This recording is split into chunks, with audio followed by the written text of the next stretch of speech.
Baiklah, Assalamualaikum warahmatullahi wabarakatuh. Di sini kami dari kelompok 14 ini mempresentasikan hasil diskusi kami mengenai hormon yang terlibat saat hamil, partus, dan laktasi. Nah, di sini kami terdiri dari dua orang.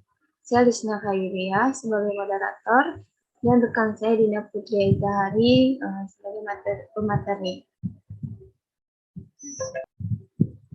Untuk materi pertama mengenai struktur dan fungsi organ yang terlibat saat hamil dan laktasi yang akan saya bacakan sendiri. Yang pertama itu ada sistem reproduksi. Uterus mengalami pembesaran akibat peningkatan hormon estrogen dan progesteron.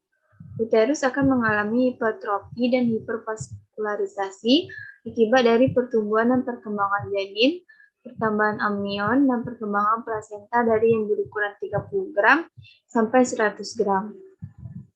Fungsi uterus sendiri yaitu sebagai tempat pertumbuhan dan perkembangan dari hasil pembuahan sel ovum oleh sel sperma. Selanjutnya ada serviks. Pada serviks terjadi hipervaskularisasi dan pelunakan pada serviks, peningkatan hormon estrogen dan progesteron. Peningkatan lendir serviks yang disebut juga dengan operculum. Selanjutnya pada vagina. Pada vagina terjadi peningkatan produksi lendir oleh mukosa vagina, hipervaskularisasi pada vagina. Selanjutnya pada ovarium. Pada ovarium tidak terjadi pembentukan folikel baru dan hanya terlihat perkembangan dari corpus luteum. Selanjutnya pada sistem pencernaan ada payudara. Pada payudara terjadi hipervaskularisasi pembuluh darah akibat peningkatan hormon estrogen dan progesteron. Selain itu, juga terjadi peningkatan hormon somatomotropin untuk memproduksi ASI sehingga menjadi lebih besar. Selanjutnya pada mulut dan gusi. Pada mulut dan gusi, peningkatan estrogen dan progesteron meningkatkan aliran darah ke rongga mulut. Hipervaskularisasi pembuluh darah kapiler, gusi sehingga terjadi edema dan hiperplastis. Ketebalan epitel berkurang sehingga gusi lebih rapuh. Timbulnya muntah menyebabkan kebersihan mulut terganggu dan meningkatkan rasa asam di mulut. Selanjutnya pada lambung. Pada lambung terjadi relaksasi pada otot-otot pencernaan, antara lain peristaltik di lambung, sehingga pencernaan makanan oleh lambung menjadi lebih lama dan mudah terjadi peristaltik balik ke esofagus. Selanjutnya pada usus halus dan usus besar.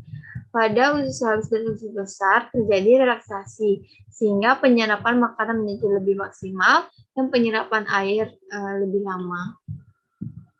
Selanjutnya masuk ke materi yang kedua, yaitu macam-macam fungsi dan golongan hormon yang terlibat saat hamil dan laktasi.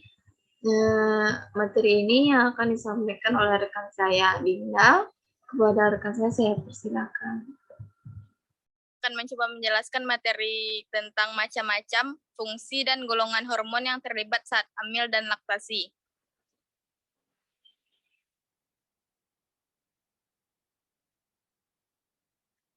Yang pertama yaitu estrogen. Pada awal kehamilan, sumber utama estrogen adalah ovarium. Selanjutnya, estron dan estradiol dihasilkan oleh plasenta dan kadarnya meningkat beratus kali lipat. Output estrogen maksimum adalah 30-40 per hari, dan diantaranya 85% terdiri dari estriol. Kadarnya terus meningkat menjelang A-term. Fungsi dan efek dari hormon estrogen selama kehamilan meliputi yang pertama, membentuk pembuluh darah baru untuk menyalurkan nutrisi ke janin, lalu membantu dalam pemberian nutrisi yang dibutuhkan janin untuk berkembang, kemudian mendukung perkembangan janin, setelah itu meningkatkan aliran darah dalam tubuh, termasuk aliran darah ke kulit. Selanjutnya, progesteron. Pada awal kehamilan, dihasilkan oleh corpus luteum, dan setelah itu secara bertahap dihasilkan selama kehamilan dan menjelang persalinan, mengalami penurunan.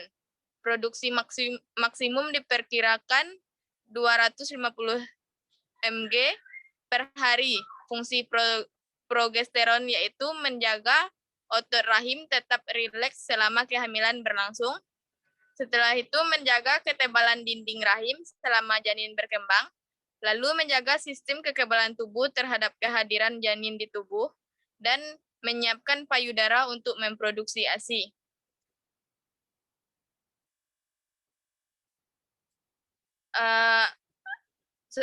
Lalu kortisol pada awal kehamilan bersumber utama adalah adrenal, maternal, dan pada kehamilan lanjut sumber utamanya adalah plasenta. Produksi hariannya 25 mg per hari. Sebagian besar diantaranya berikatan dengan protein sehingga tidak bersifat aktif. Lalu aldosteron, sesegera pada minggu ke-15, kelenjar adrenal ibu akan mensekresi aldosteron dalam jumlah yang sangat meningkat. Pada trimester ketiga, disekresikan sekitar 1 per hari. Bila asupan natrium dibatasi, sekresi aldosteron semakin meningkat, berperan dalam mendukung retensi natrium dan air. Lalu renin, aktivitas plasma renin 4-5 kali keadaan tidak hamil. Kadar angiotensi pada kehamilan normal meningkat. Pada kehamilan normal, terjadi penurunan sensitivitas terhadap efek hipertensi atau angiostensis. Lalu ada human chorionic gonadotropin hormon atau HCG, merupakan hormon kehamilan yang diproduksi di plasenta. Hormon inilah yang sering dijadikan acuan positifnya kehamilan pada test pack yang dijual di pasaran. Dari usia kehamilan 18 minggu, kadar HCG relatif konstan. Hormon HCG berfungsi untuk menjaga kehamilan dan perkembangan janin.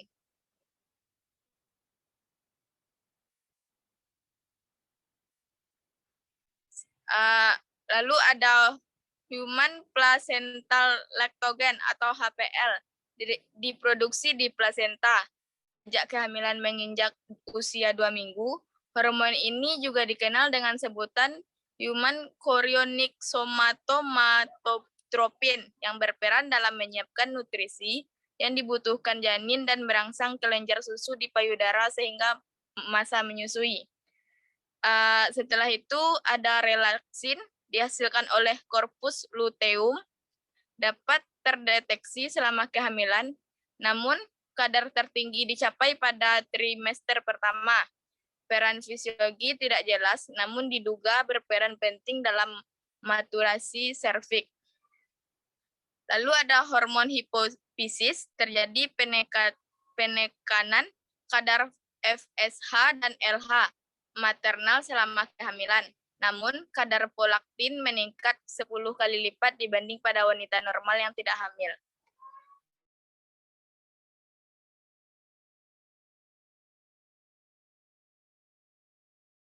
Ini melenturkan leher rahim yang akhir kehamilan, sehingga bayi lebih mudah untuk keluar.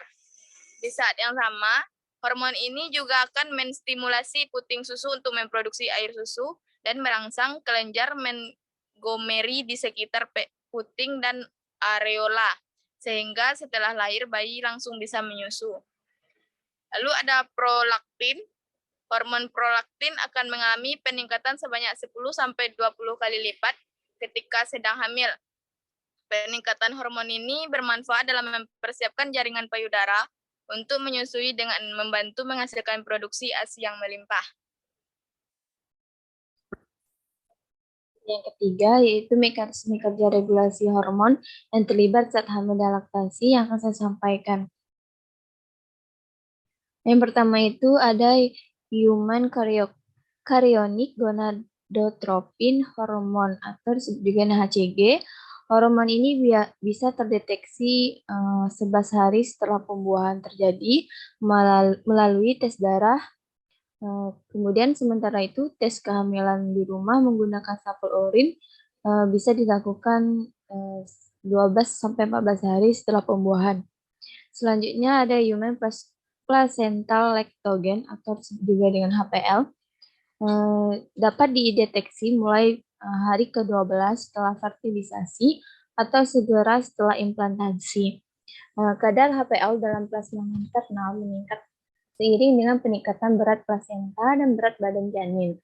Peningkatan ini mulai tampak sejak usia kehamilan 5 minggu dan mencapai puncaknya pada 4 minggu terakhir kehamilan. Selanjutnya yaitu ada estrogen.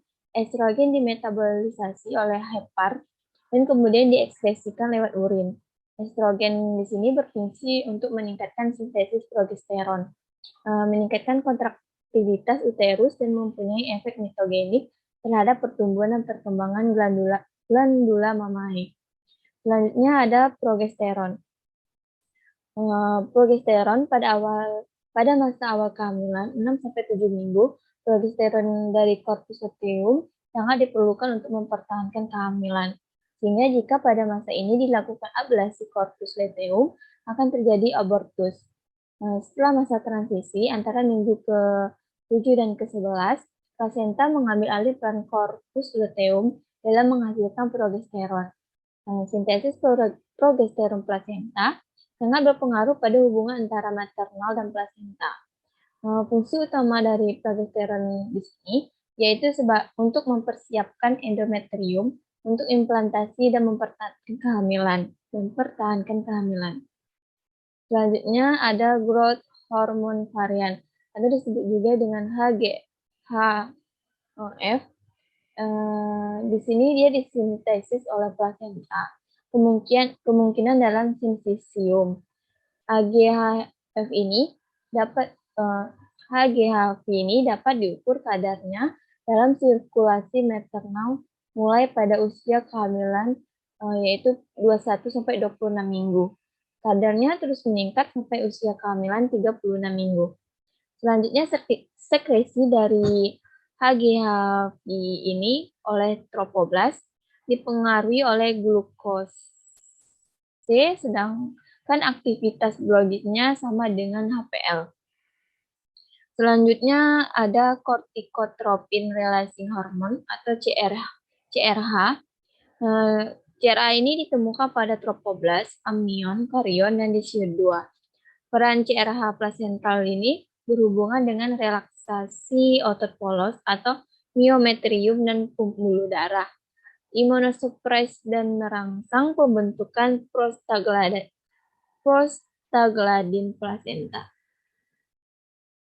Selanjutnya kita masuk ke materi yang keempat, yaitu gangguan hormon. Gangguan hormon ini pada ibu hamil biasanya menimbulkan kulit belang dan menghitam. Ini biasanya diakibatkan oleh meningkatnya kadar hormon estrogen dan banyaknya produksi MSH. Selanjutnya ada nyeri pinggul. Nyeri pinggul ini biasanya disebabkan oleh meningkatnya hormon relaksin pada ibu hamil. Selanjutnya yaitu ada MAH. MAH di sini dikarenakan meningkatnya hormon progesteron sehingga katup penyekat saluran kerongkongan dan lambung itu mengendur. Selanjutnya terjadinya gangguan sering lupa. Ini biasanya dikarenakan meningkatnya hormon oksitosin. Baiklah, sekian presentasi dari kelompok kami. Jika ada salah, saya mohon maaf. Saya akhiri. Wassalamualaikum warahmatullahi wabarakatuh.